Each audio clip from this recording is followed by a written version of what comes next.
I feel obviously your eighth and final game of May. Does it feel a little bit like the finish line, at least in terms of fatigue, that the guys can go all out for this game following a 10-day rest after this Yeah, I one? mean, it's been a demanding month, but I wouldn't say there's any fatigue in the camp. We've rotated. There's not many players played the three games in the week, apart from one or two. So I think anyone thinking fatigue is making excuses. We're ready for this game.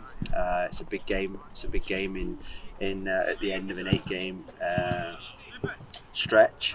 And we see it more as an important game in the next 3 home games that we have. I think it's three home game run where we can make moves, 3 home game runs where we can get major points, and they're going to be difficult. We're playing against some really good teams. Colorado was one of the teams of the year last year. Chris Amos, I think, won the manager of the year. I think I really admire him as a coach.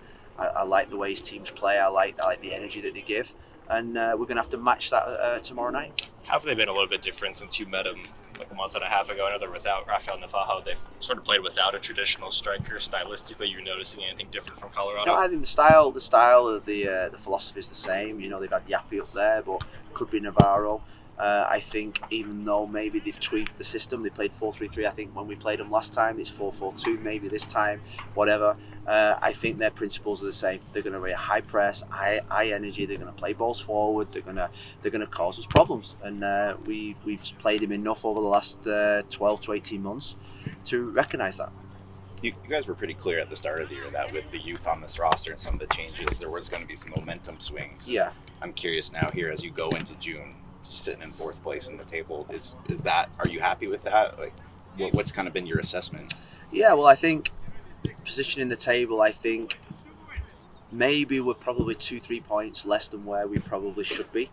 Think about RSL away. I felt that was a winnable game. Galaxy at home.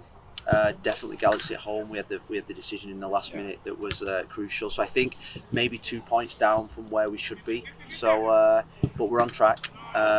There is going to be big momentum swings all the way through the season. I think every team suffers that. Every team witnesses that and experiences that. So we've just got to make sure during the momentum swings either way we remain neutral. And what I sense from the team is that they're enjoying being together. They're enjoying the challenge. There's a long way to go. I think what is tomorrow the halfway point maybe in the season or nearly. So I think we've overcome, or this group's overcome every challenge that's come their way. I feel as if tomorrow night, the next 3 games, is another challenge for this group to probably give us a real good gauge about where we're going to be at the end of the season. With Max being called up for next week, just how is James doing right now in his Yeah, he's not back for tomorrow. He's trained a lot. I've got to say he's trained a lot, but he still has a little bit of a sensation. So we've got Trey Muse.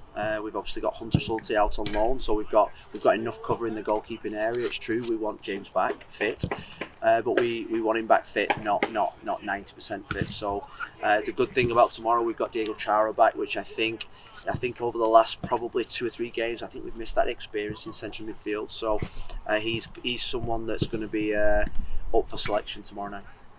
And then, although the team has been struggling to score goals from open play, on attacking set pieces, they've also been looking like they haven't been coming close to scoring it. So, yeah, how has the training been in regards to just attacking on corner kicks and direct free kicks and stuff like that? Yeah, I think the big thing for us is the commitment and desire to get into the box on both set plays and in open play. I think what you've seen over the last, definitely in the Orlando game, but I think if you go back to Kansas City at home, a game which I thought we should have been 2 or 3, we should have scored 2 or 3 more goals.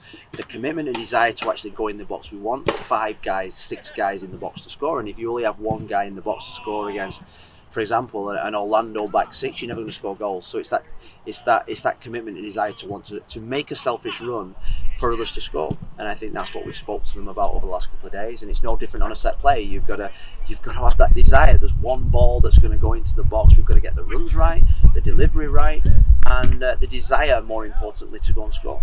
Anthony, almost half his career goals against Colorado. Do you notice anything different about him in these games leading up to this Colorado match? No, not really. To be honest with you, the games are coming thick and fast that we've not really spoke about that. We know he's had a good record against them. Anthony, I think, just needs to get back up to his level. I think he's dipped a little bit in terms of energy-wise the last few games, which is understandable. I think he's played more minutes than any other player this season, in a variety of different roles as well.